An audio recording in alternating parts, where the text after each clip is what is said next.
Alright, so we're going to look at section 11-2, which goes over a goodness of fit test. So key concepts for this section is we consider sample data consisting of observed frequency counts arranged in a single row or column. So just typically dealing with what are called one-way frequency tables. And we use a hypothesis test for the claim that the observed frequency counts agree with some claimed distribution, so that there is a good fit of the observed data with the claimed distribution. So in essence, we're kind of seeing if frequency distribution agrees with some predicted distribution in a way. See how good a predicted distribution matches an actual observed distribution. Now, just a definition here. So the actual goodness of fit test is used to test the hypothesis that or say no to spam, that an observed frequency distribution fits or conforms to some claimed distribution. Now, in reality, the observed and expected frequencies are, of course, likely to be different, but we use these tests to see if those differences are statistically significant. This is just a little side note, it's not actually part of the definition here.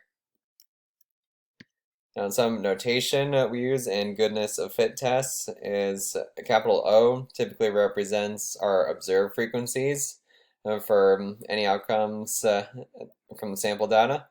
Then a capital E is typically what represents the expected frequency for each category. And a lowercase k will typically represent the number of different categories. Then N will typically represent the total number of trials. Now, some requirements in order to do a goodness of fit test is that we want the data to have been randomly selected, and the sample data should consist of frequency counts for each of the different categories. Now, it's fine if a frequency count for one category is a 0. That's totally fine because that's still the count in that category. Then the third requirement is for each category, the expected frequency is at least 5. So notice that's talking about the expected or kind of the predicted frequency should be at least 5 for every category. It's fine for the observed category to be less than 5. Now, for the hypotheses and the test statistic that we use for a goodness of fit test, the null hypothesis is always going to be that the frequency counts agree with the claimed distribution. Sometimes we can use the probabilities also. So the probabilities or the observed probabilities agree with the claimed distribution still. And then for the alternative hypothesis, we can say the frequency counts or observed probabilities do not agree with the claimed distribution. And then how to find the chi-square statistic in this case is, so we're doing a sum here, and now first what we do is we take all the observed frequencies and then subtract off the expected frequencies. Take all those differences, square them, divide them by the expected frequency for the corresponding category. Once we have all of those quotients, then we add all of those up, and that's what gets us our chi-square statistic. Now we can, of course, still use p-values since we're doing hypothesis tests here. So the p-values for this type of topic is typically provided from technology. And you can use table A-4 to help with some of this. That's the chi-square table. But I highly recommend using technology, and it's pretty much necessary in order to find p-values for these types of problems.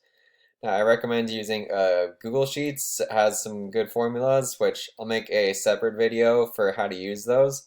And then for this topic, you can use the chi-square goodness of fit applet from the Statsminute applets.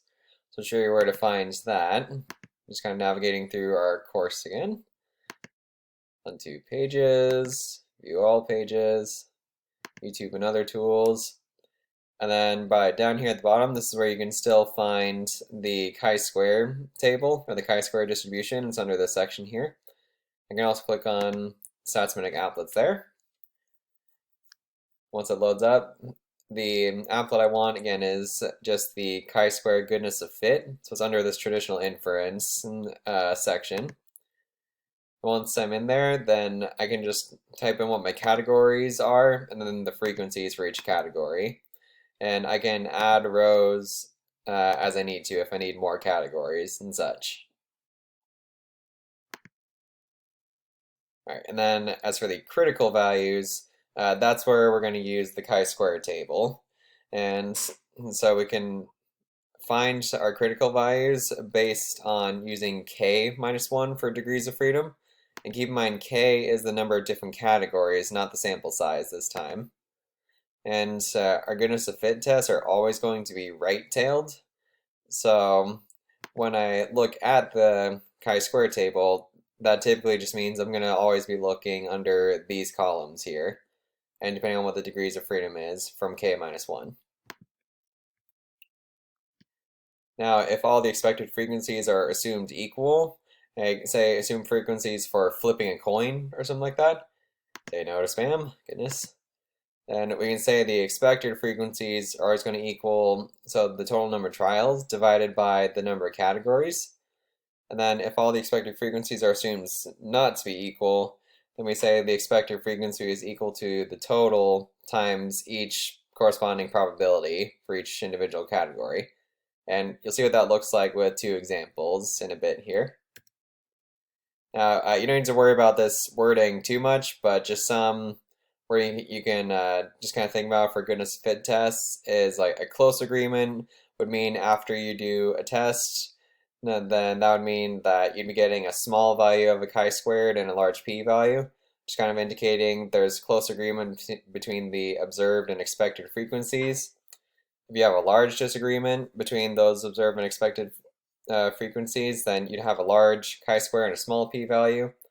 And a significantly large value of chi-square will cause rejection of the null hypothesis with no difference between the observed and the expected.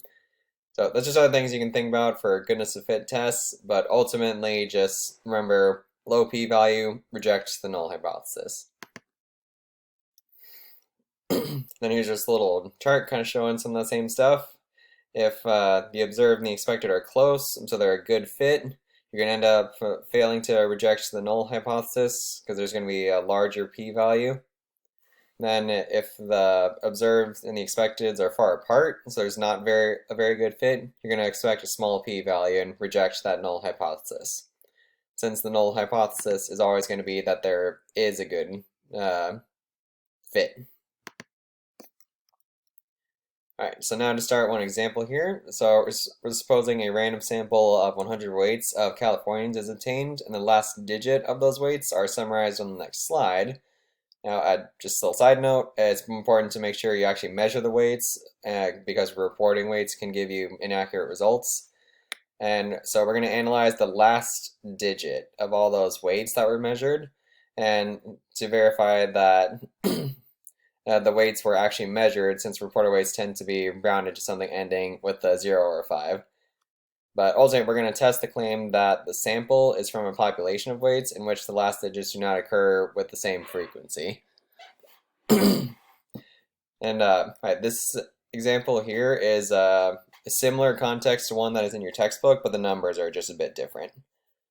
So again, these are just the last digits of measured weights, and then this is how often, say, a 0 occurred as the last digit of a measured weight. It occurred 46 times. If 1 was the last digit of a measured weight, it occurred 1 time out of those 100 people, and so on.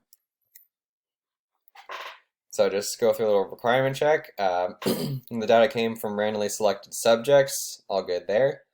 And the data do consist of counts, so we're given a frequency for every category, all good there. And with 100 sample values and 10 categories that are claimed to be equally likely, each expected frequency is 10, which is greater than 5. So all three requirements have been met. Alright, so then going through just essentially a hypothesis test here. So the first step is that the original claim is that the digits do not occur with the same frequency.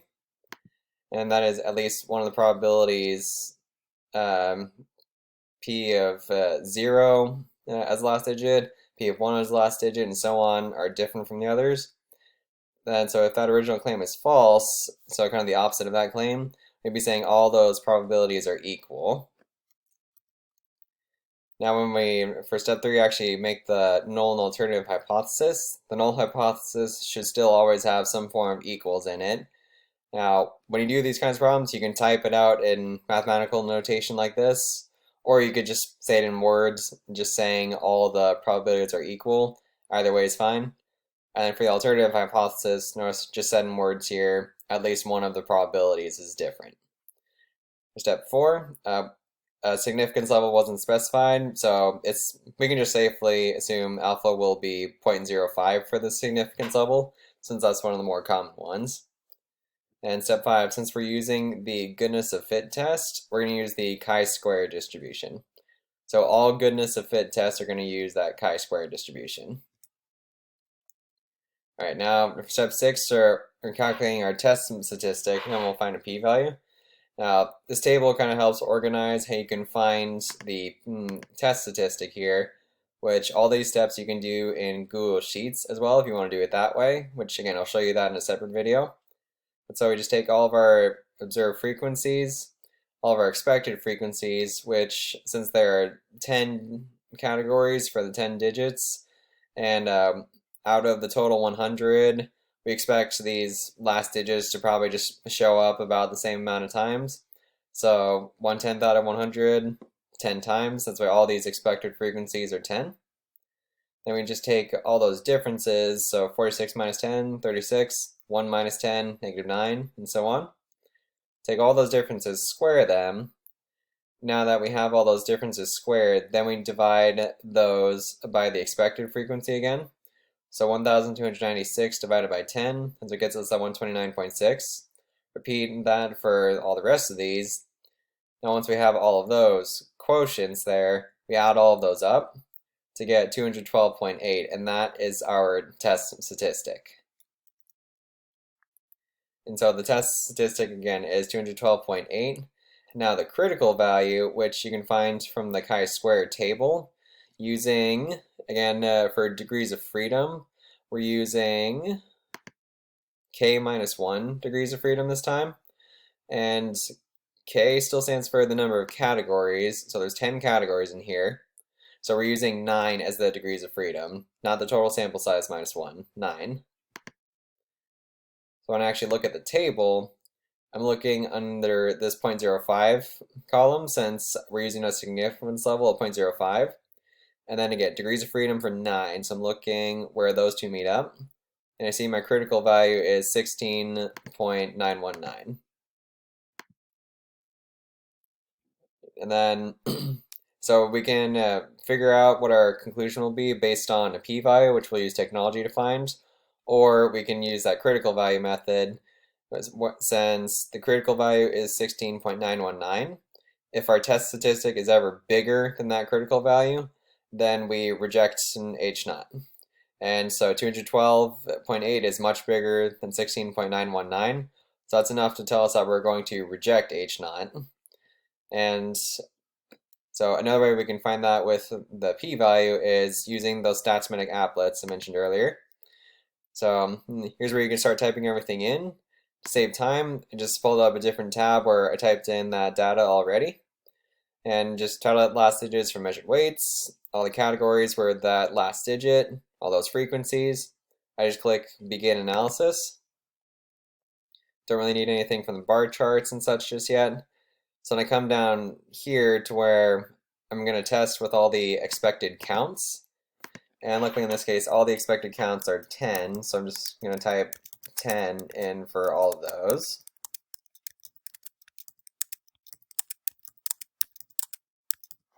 And once I've got 10 typed in for all those, just click Perform Inference. And I get the p-value is 0.001. Notice this applet also gives me that same test statistic of 212.8. So that's another way you can find your test statistic, is just using the applet nicely.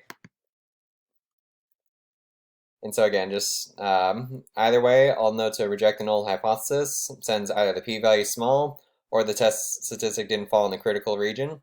And so we conclude there is sufficient evidence to support the claim that the last digits do not occur with the same relative frequency. In other words, we have evidence that the weights were self-reported by the subjects, and the subjects were not actually weighed. And then another example would be, say, for the next part.